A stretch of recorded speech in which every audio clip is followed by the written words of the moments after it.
קורס לרמת ד', נכון? איך נכון. ההכנות? יפה, הנה, את רואה את הכיתה? כן, אני זוכר שיש לך כאן כיתה מסודרת. איך ההרגשה להתחיל רמה חדשה עם התלמידים? יפה, הרגשה מאוד כיפית. הנה, היום את רואה את הציוד שלנו? מה את אומרת על הציוד? הציוד נראה מאוד מקצועי, ומאורגן יפה. זה יאפשר לך להדריך את התלמידים בצורה טובה. יפה. הכל מוכן לשיעור. מה את רואה כאן? מעולה. מה זה המכשיר הזה? זה נראה כמו מכשיר מחמם BGR של קוויק, שמשתמשים בו לחימום רכיבים אלקטרוניים ולהקלת הלחמה. הוא עוזר מאוד בעבודות עדינות. מה זה המשחה הזאתי? זו משחת הלחמה. היא עוזרת להלחים בצורה נקייה ואיכותית יותר. וזאתי? גם זו, משחת הלחמה שנקראת כן. פרו-פייסט, והיא משחת... מה זה כן, הדבק הזה? בדיוק. זה נראה כמו סרט קפטון. משתמשים בו לבידוד טרמי והגנה לרכיבים אלקטרוניים מחום. יפה, וזה? זה פתיל, סולדרווק. לא. משתמשים בו להסרת הלחמה או דפת מילוח. שואב בדיל. זה בדיל, רואה? כן, זה בדיוק זה. יפה. פתיל הלחמה משמש להסרת מה זה שאריות המכשיר הלחמה הזה? זה ספרי קירור, כמו אקו-פריז.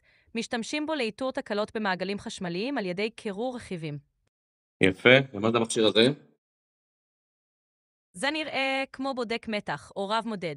הוא משמש למדידת מתחים והתנגדויות ברכיבים אלקטרוניים.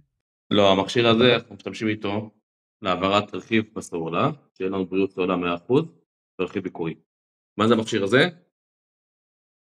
זה נראה כמו מעבד אותות או מגבר זרם, שמשתמשים בו להעברת רכיבים בצורה בטוחה ולבדיקה של אותות חשמליים. בוא תסבירי לי זה מה זה. עוזר במיוחד. בוא תסבירי לי מה זה המכשיר הזה. זה ספק כוח, DC Power Supply. הוא מספק מתח וזרם מדויקים לבדיקת רכיבים אלקטרוניים. נכון, נכון. אז מה את אומרת? איך הקטע שלנו היום? 7 תלמידים בכיתה? הכיתה נראה... בטח. כל הכבוד על ההשקעה. התלמידים בטוח התרשמו מהציוד והארגון. יפה, אז היום לומדים את הלחמות, שיעור הבא הם עושים תרגולים מעשיים. תראי זה את המיקרוסקופ, איך רואים יפה במסך, אני אראה לך את המיקרוסקופ.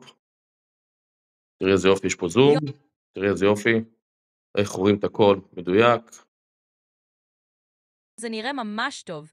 המיקרוסקופ באמת מאפשר לראות את כל הפרטים הקטנים בצורה ברורה. תלמידים יוכלו ללמוד המון ככה. יפה, אז יאללה, שלנו בהצלחה היום. בהצלחה. אני בטוח שהשיעור יהיה מוצלח ומועיל.